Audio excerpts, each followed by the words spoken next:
Bien-aimés dans le Seigneur, shalom. Me voici de nouveau devant vous pour continuer notre enseignement sur le thème que nous vous avons annoncé, à savoir comment réussir dans la vie. Nous avons compris le concept essentiel en rapport avec cette thématique et nous avons commencé à parler de raisons des échecs de la médiocrité au milieu des enfants de Dieu. Aujourd'hui, nous poursuivons ce deuxième point, raison d'échec de médiocrité parmi les enfants de Dieu. D'aucuns me demandent pourquoi cette préoccupation à parler de raison d'échec et de médiocrité des enfants de Dieu. Il y a un dicton qui soutient qu'un homme averti en vaut deux. Nous pouvons apprendre des erreurs des autres afin de les éviter. Le simple fait de connaître les raisons qui ont conduit beaucoup de gens à l'échec et à la médiocrité nous épargne de commettre les mêmes erreurs et nous engage sur la voie du succès. Je ne veux plus revenir à ce que nous avons dit la fois passée. Vous n'avez qu'à recourir à vos supports. Aujourd'hui, nous continuons. Voici notre raison, la 14e raison qui fait que beaucoup de gens échouent et vivent dans la médiocrité. C'est le mauvais choix des conseillers. Dis-moi qui te conseille et je te dirai qui tu seras demain. Lorsque tu choisis mal tes conseillers, tu cours un très grand risque de te perdre, un très grand risque de te fourvoyer dans l'échec. Choisis bien tes conseillers. La Bible ne dit-elle pas « Heureux celui qui ne marche pas selon les conseils de méchants ». Pour nous les enfants de Dieu, nous devons choisir les conseillers parmi ceux qui connaissent Dieu, parmi ceux qui connaissent la parole de Dieu, parmi ceux qui sont mûrs, qui sont sages, qui ont de l'expérience dans le domaine pour lequel nous avons besoin de leurs avis éclairés. Et même lorsque nous les écoutons, nous devons les écouter avec discernement. 15e raison d'échec et de médiocrité dans la vie des gens. Le mauvais choix des partenaires. Que ce soit les partenaires d'affaires, que ce soit les ouvriers. Lorsque vous choisissez mal vos partenaires d'affaires, vous courez le risque d'aller de procès en procès. Lorsque vous choisissez mal vos partenaires d'affaires, vous le mettez dans votre bateau, vous pouvez déclencher les tempêtes. Souvenez-vous de gens qui étaient à bord du navire qui allait à Tarsis. Ils ont embarqué un mauvais passager, un mauvais partenaire. C'était Jonas. Et la présence de ces mauvais partenaires en leur milieu leur a entraîné des coups terribles, des dégâts. Il y en a qui sont devenus pauvres en un seul jour. Prenez le temps de prier pour savoir si celui à qui vous voulez vous associer est le bon partenaire. Cherchez à connaître son passé. Cherchez à connaître les relations qu'il a eues, comment il a traité avec les autres. Cherchez même à connaître son état d'âme, son état spirituel. Priez pour ça. Surtout dans le domaine des affaires. Ne vous associez pas à la hâte. Cherchez la face de Dieu. Rassurez-vous que spirituellement parlant, vous êtes compatibles. C'est très important. Et pour ce qui est des ouvriers, ne cédez pas au piège des sentiments. Souvent, nous aimons écouter nos sentiments au lieu d'écouter Dieu. Faisons un effort pour écouter Dieu. Faisons attention à nos sentiments. C'est pourquoi il faut éviter de prendre dans votre entreprise le membre de famille, les beaux-frères, les belles-sœurs. Ce n'est pas conseillé. Prenez des tierces personnes. Et si vous prenez les membres de famille, ne leur donnez pas la position de commandement. C'est très dangereux. Ne leur confiez pas des secteurs sensibles comme l'argent. C'est très dangereux. Choisissez les hommes fidèles et capables. Si vous êtes en face d'un homme qui est fidèle et incapable, et un autre qui est capable et infidèle, choisissez celui qui est fidèle et capable, qui est fidèle et incapable. Parce que vous pouvez aider l'incapable à devenir capable, mais vous n'avez aucune garantie de transformer un homme infidèle en fidèle. Faites-les passer par un test. Prenez celui qui est plus compétent. Choisissez bien vos partenaires et choisissez bien vos ouvriers, vos collaborateurs. Beaucoup de gens ont échoué parce qu'ils ont choisi des mauvais collaborateurs. Beaucoup de gens ont échoué parce qu'ils ont choisi des mauvais partenaires. 16e raison, le mauvais environnement.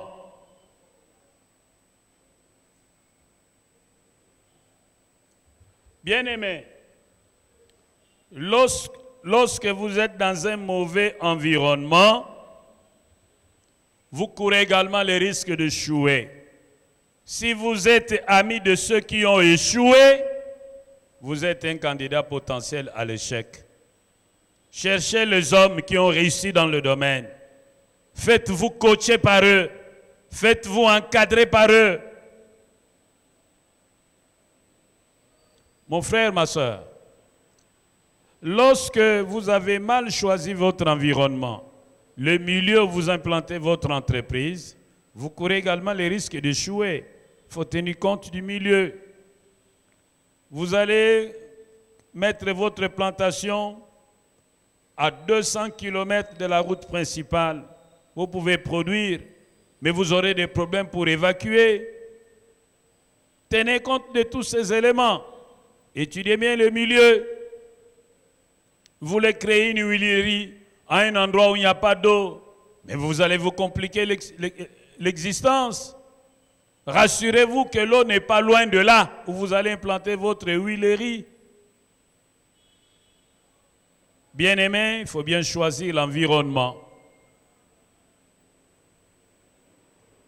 17e raison. Beaucoup de gens ont échoué à cause d'un puritanisme exagéré. Ils voient les péchés partout.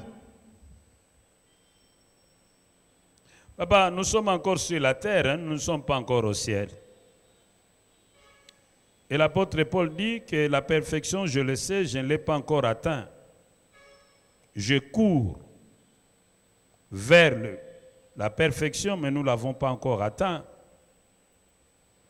Et la Bible dit que pendant que nous sommes sur la terre, il peut nous arriver de tomber. Proverbe 24, verset 16. Car 7 fois le juste tombe et il se relève. Mais les méchants sont précipités dans le malheur. Ne sois pas juste à l'excès. Ne vois pas les péchés partout.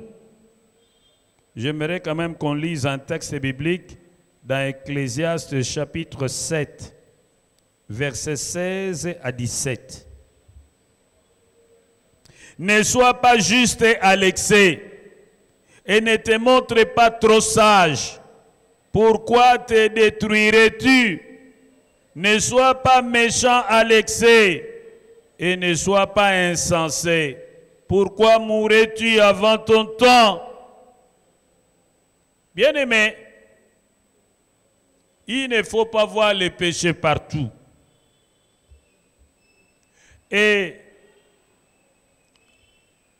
lorsque nous sommes dans le domaine des affaires, il faut éviter de tomber dans le piège du perfectionnisme.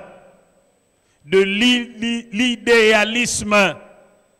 Il faut être réaliste. Je m'explique. Jésus lui-même dit que lorsque tu es arrêté par un agent, un policier, avant que vous n'arriviez au bureau, négociez. Je prends seulement un cas d'un policier de la circulation routière qui vous arrête. Mais négociez. Implorez-le, suppliez-le qu'il vous laisse. Ne l'intimidez pas en vous livrant à un trafic d'influence. Ah non! Suppliez-le, dites-lui non, c'est vous le chef. Veuillez m'excuser, je n'ai pas cette contravention. Suppliez-le, il peut être touché dans son cœur, il peut vous laisser partir. C'est très important. Bien-aimés, lorsque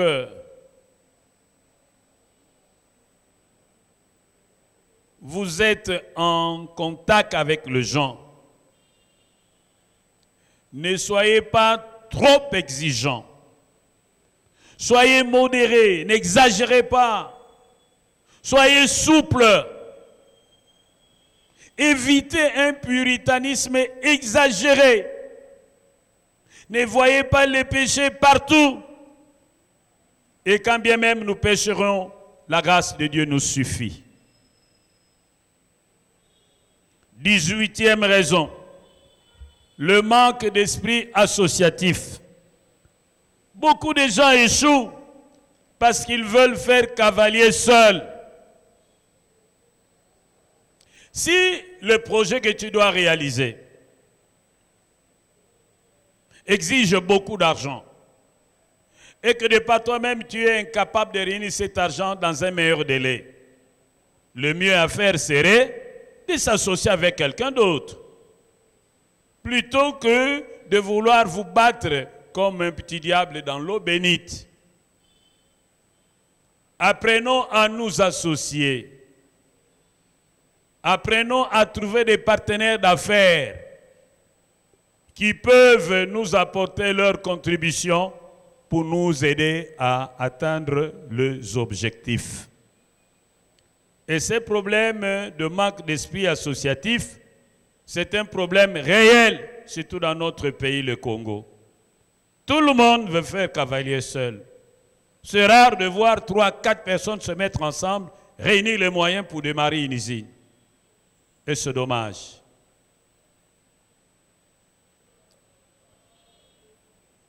Dix-neuvième raison, c'est la générosité exagérée. Le fait d'être dépensier. Dans le domaine des affaires, il faut une certaine rigueur dans le domaine des finances, en ce qui concerne les finances.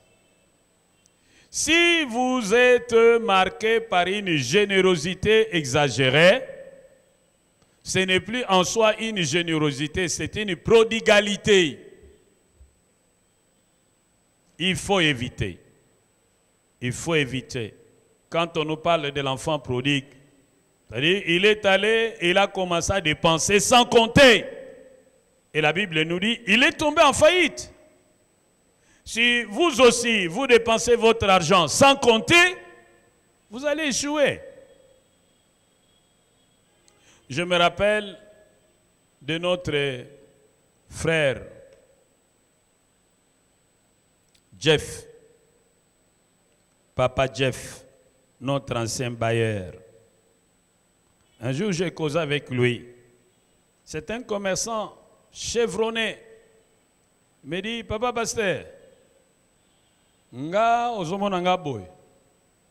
Nago ndimate mbongo na ngeza na maboko ya mutu. Il faut na récupérer ngo mbangu pour naza commerçant. Mais nga na ko libérer no kite mbongo ya mutu mususu.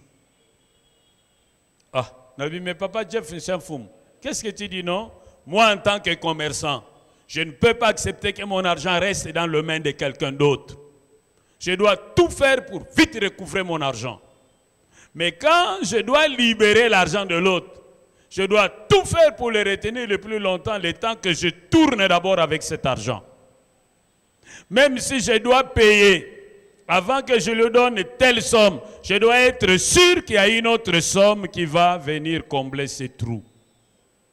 Même pour donner de l'argent à quelqu'un, je dois être sûr qu'en lui donnant tel montant, je vais recevoir un montant équivalent ou supérieur le même jour, le soir. Donc, si tu es commerçant et que tu n'es pas discipliné dans le domaine de la gestion des finances, tu n'iras pas loin. C'est le conseil que m'avait donné papa Jeff Nsiamfoum. Et c'est un grand commerçant. Un commerçant de longue date. Vous voyez? Et vous verrez souvent, les pauvres donnent avec sans calculer. Mais les riches, plein de calculs. Un pauvre peut facilement te donner $100, achète les unités. Mais un riche, s'il veut te donner, il va te donner $20 pour les unités, $10 pour les unités. Parce qu'il calcule tout. Vous direz, oh non, c'est de la cupidité. Non, ce n'est pas de la cupidité, c'est un réalisme et c'est un sens d'économie. Évitez la prodigalité. Évitez la prodigalité. Évitez une générosité exagérée. Évitez toutes les demandes d'aide. Fixez dans votre montant un pourcentage de votre revenu que vous mettrez de côté pour les aides sociales. Quand ce montant, ce quota est terminé, c'est terminé. Toutes les autres demandes qui viennent sont renvoyées au mois prochain. Et il faut être strict. 20e raison, le piège des sentiments. On aime écouter ses sentiments plutôt que Dieu. Lorsque tu as ton enfant dans ton entreprise et cet enfant gère mal ou agit mal, tu ne veux pas le licencier. Lorsque tu as ton beau-frère, ta belle-sœur qui se comporte mal dans l'entreprise, tu ne veux pas les licencier, mais ils vont contaminer les autres et ton entreprise va tomber en faillite.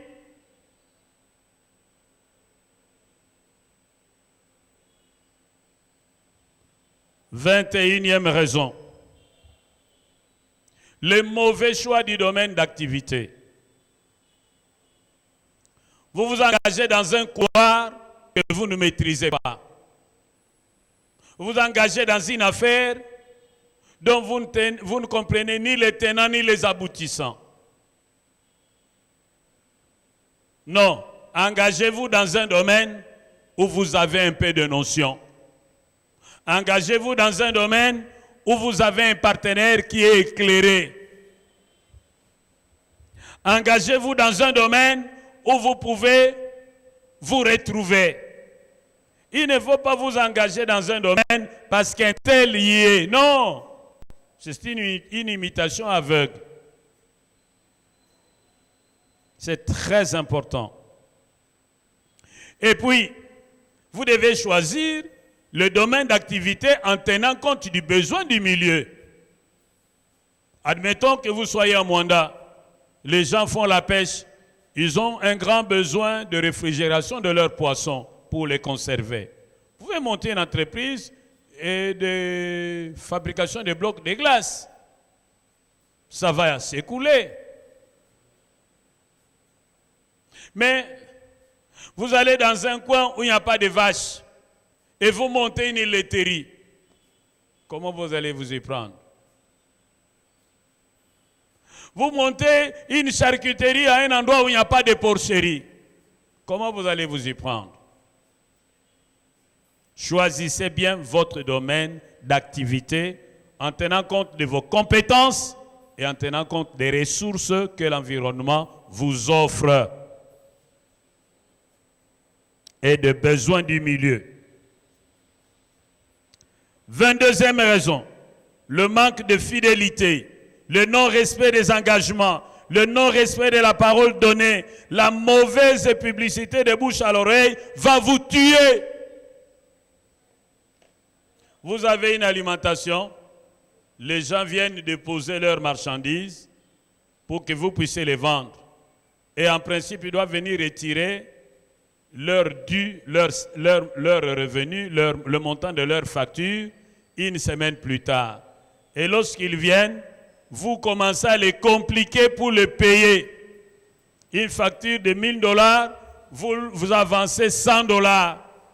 Et l'autre semaine, vous avancez $50. Vous pouvez le faire promener même pendant 6 mois. Mais dites-vous bien, vous êtes en train de creuser votre propre tombe. Parce que cet homme que vous frustrez va parler du mal de vous tout autour de lui. Et retenez aussi que c'est un fournisseur perdu, il ne reviendra plus vers vous. Et lorsque tout le monde vous aura abandonné, comment vous allez continuer? On va vous exiger d'acheter cash. Alors que chez eux, vous pouviez acheter les kilos à $5 et vous allez revendre à $8, $7, vous gagnez quelque chose. Donc faisons attention. Nous devons apprendre à être des hommes dignes de confiance. Nous devons apprendre à respecter la parole donnée. Nous devons éviter qu'une mauvaise publicité s'organise autour de nous. 23e raison, la malhonnêteté. Vous savez, vous êtes un boucher et vous avez une balance trafiquée.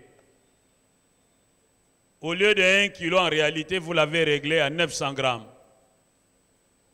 Vous avez arrangé les choses d'une manière telle que celui qui croit acheter 1 kilo, en réalité, n'en achète que 900 grammes. Vous êtes un voleur. Faites attention, il y a aussi des clients compliqués. Il achète, il rentre chez lui, il remet sur sa balance.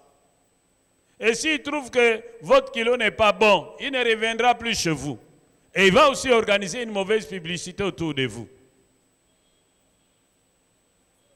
Vous êtes un cambiste, vous avez des liasses incomplètes, ou vous avez les bicoros dans vos liasses. Et les gens vont vous fuir. Il y a aussi des gens qui peuvent venir vous déposer de l'argent. Ils vous disent, je vous laisse 10 millions de francs congolais, cherchez-moi les dollars. Et il s'en va. Mais vous, quand vous allez rester, vous comptez l'argent, ce n'est pas 10 millions, c'est 11 millions. Et lui, il reviendra chercher son argent. Si vous lui dites, bon, pour les 10 millions que vous avez laissés, voici votre argent, il conclut déjà que vous êtes un voleur. Prochainement, il ne vous apportera plus l'argent.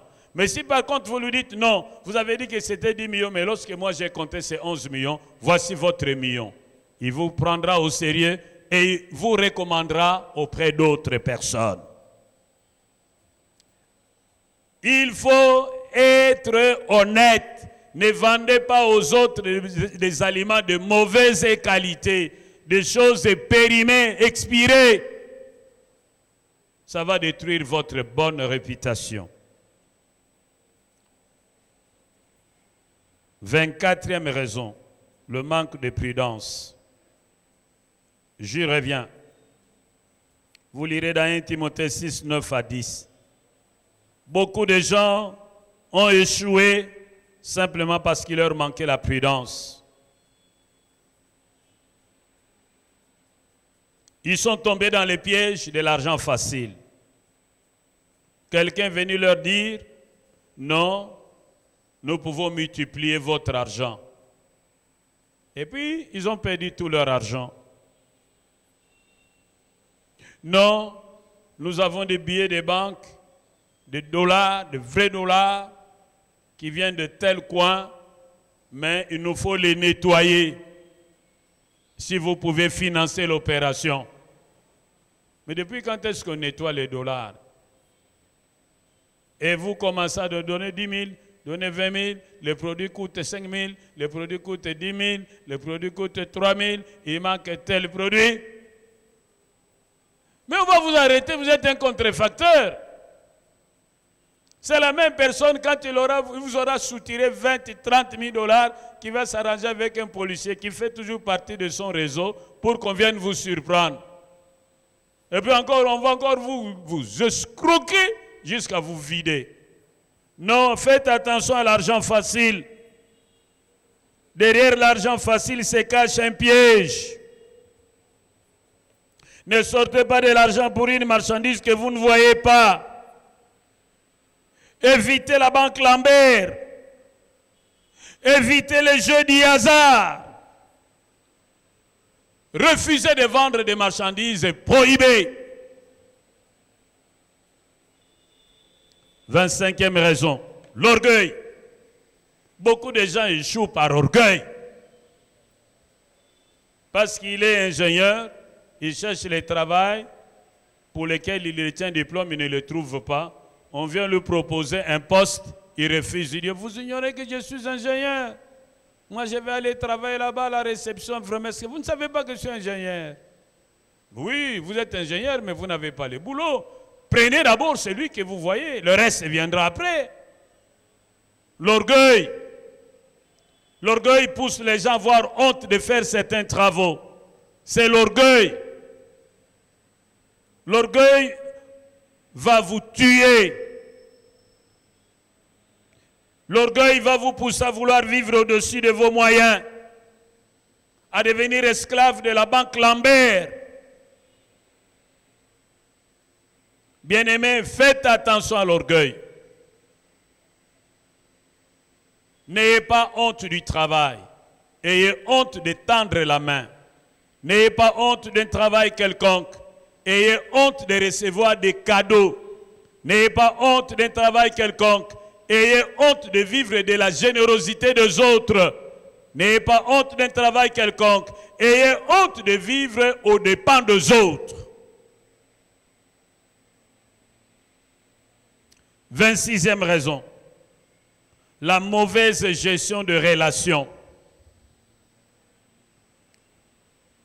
Beaucoup de gens se sont bloqués parce qu'ils ne savaient pas gérer leurs relations. La Bible dit un ami proche vaut mieux qu'un frère éloigné. Ne négligez personne qui est autour de vous. Celui que vous négligez aujourd'hui pourra devenir incontournable demain. Ceux qui avaient négligé Jephthé, un jour sont allés chercher Jephthé. Ne méprisez personne. Un homme est un projet. Demain, il pourra changer. Donnez de la valeur à tout le monde. Perdez l'argent, mais ne perdez pas les relations. Perdez l'argent, mais ne perdez pas les relations. Car une relation peut t'apporter plus que l'argent que tu as perdu. Soigne bien tes relations. Visite tes amis. Appelle tes amis. Souviens-toi de leur date d'anniversaire. Partage leur malheur. Partage leur bonheur. Ce n'est pas parce qu'ils sont élevés et que toi tu es resté au bas de l'échelle et puis tu les négliges, tu essaies de faire un effort pour les oublier. C'est de l'orgueil. Tu as des amis avec qui tu as étudié au collège? Oui. Ces amis sont montés plus haut que toi? Oui. Ne te gêne pas, va les voir. Rends leur visite, si pas dans leur bureau, dans leur maison. Causez, parlez de ce que vous faisiez pendant que vous étiez jeune. Si vous avez un petit rien, allez, donnez-leur le peu que vous avez. Un jour, ils vont se dire, non, non, non, non, non, non, non, trouvons-lui une bonne place. On est de ceux qu'on voit. Parce que qu'est-ce qu'ils vont dire? Pourquoi lui ne vient pas nous voir? C'est un orgueilleux, on s'en fout de lui. Oui, soyez humbles, ne soyez pas orgueilleux, ne négligez pas les relations, gardez les relations, soignez les relations, vos collègues de classe, vos collègues de promotion, gardez contact avec eux, parce que nous ne savons pas ce que l'avenir nous réserve comme surprise.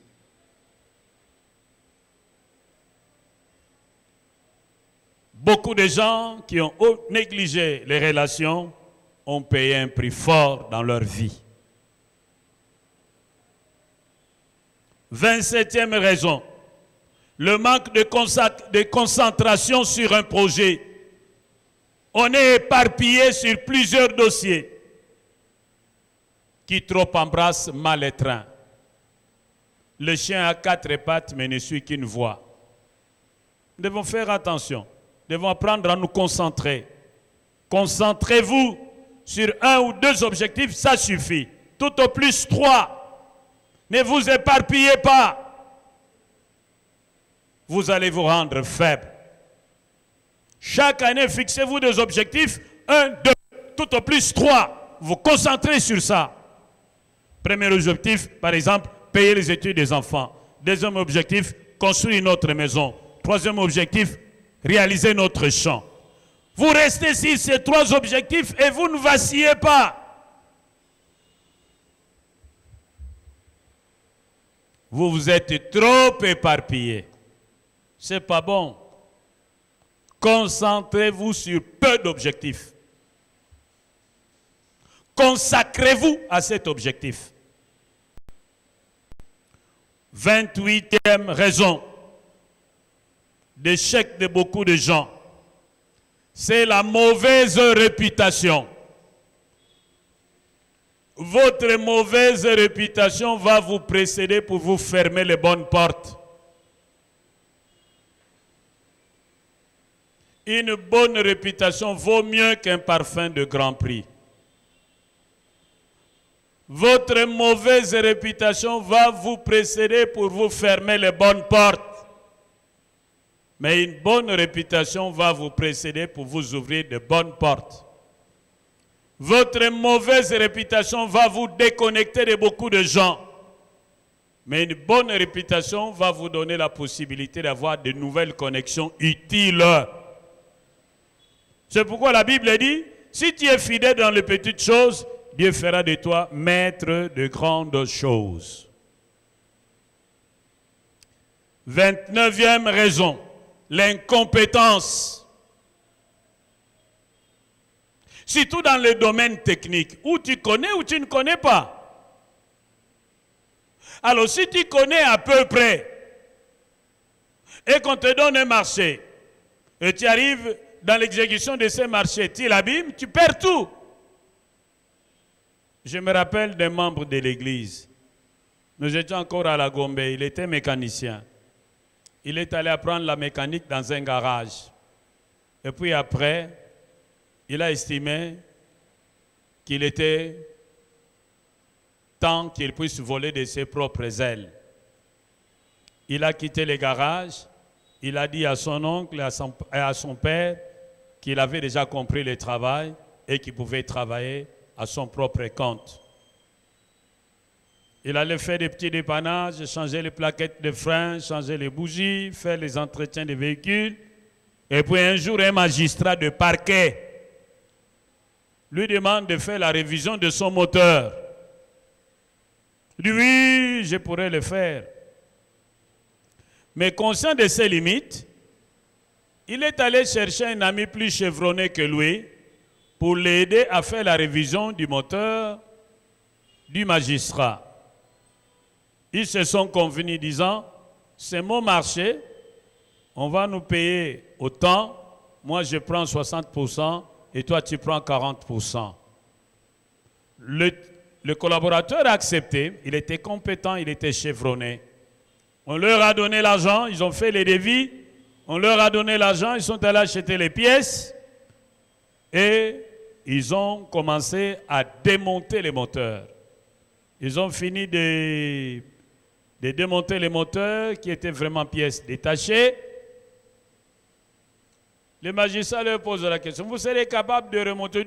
C'est notre travail, c'est un petit boulot. Alors on leur avait donné un acompte. Maintenant, au moment du partage, j'ai dit à son ami, comme le marché est mien, je change. Moi, j'ai 70%, toi, tu auras 30%. Il dit, mais non, nous nous sommes convenus que toi, tu vas avoir 60 et moi 40. Maintenant, pourquoi tu veux changer? Il dit, ah, c'est à prendre ou à laisser. Et l'autre collaborateur lui dira, bon, si l'année est ainsi, je laisse. Il est parti. Maintenant, il a commencé à chercher quelqu'un d'autre. Le partenaire qu'il avait perdu a répandu la nouvelle pour montrer que c'était un mauvais partenaire. Et chaque fois qu'il voulait prendre un tel, il disait non. Il voulait prendre un tel, il disait non. Il voulait prendre un tel, il disait non. Et les jours passaient. Finalement, le magistrat va lui demander d'arrêter le travail, de remonter son moteur et de lui remettre les pièces qu'il avait achetées. Il allait trouver un autre mécanicien. Maintenant, pour remonter le moteur, il était incapable. Il a arrêté. Il l'a mené au parquet. Et il préparait un document pour l'envoyer à Makala. C'est pendant ce temps qu'on était en train de le verbaliser avant de l'envoyer à Makala, qui va dire au magistrat, non, avant de m'envoyer à Makala, voyez d'abord mon pasteur. C'est comme ça qu'ils viendront me voir, vont me présenter la situation. Et j'étais obligé de régler l'affaire pour qu'on ne l'amène pas à Makala. Vous voyez? Si vous ne connaissez pas, faites un effort pour apprendre et maîtriser le domaine. Sinon, vous aurez des problèmes dans la vie et vous pourrez terminer votre course en prison.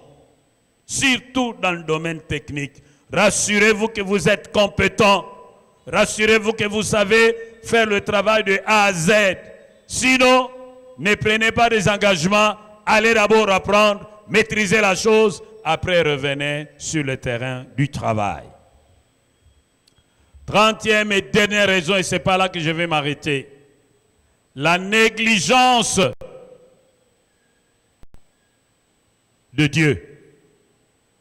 Surtout dans le domaine des finances. Vous négligez les offrandes. Vous négligez la dîme. Vous négligez les actions de grâce. Vous négligez les libéralités, les sacrifices, vos engagements financiers au sein de l'Église. Va vous faire perdre le soutien de Dieu. Qui contrôle pour vous les mauvais temps et les mauvaises circonstances? Celui qui bouffe la dîme est semblable à quelqu'un qui jette les sables dans son étang de poissons. La Bible dit, Dieu honore celui qui l'honore. Et il méprise celui qui le méprise. Mon frère, ma soeur, beaucoup de gens ont touché des millions, mais sont devenus pauvres, simplement parce qu'ils n'avaient pas su honorer Dieu dans leurs engagements financiers. Négliger Dieu, c'est oublier que c'est Dieu qui enrichit et qui appauvrit qui il veut. La Bible dit, si l'Éternel ne bâtit la maison, ceux qui la bâtissent travaillent en vain. Si l'Éternel ne veille sur une ville, la sentinelle veille en vain. Ma prière est que le Seigneur vous aide à le mettre au premier plan de votre vie. Et vous prospérerez tous les jours de votre vie au nom de Jésus-Christ.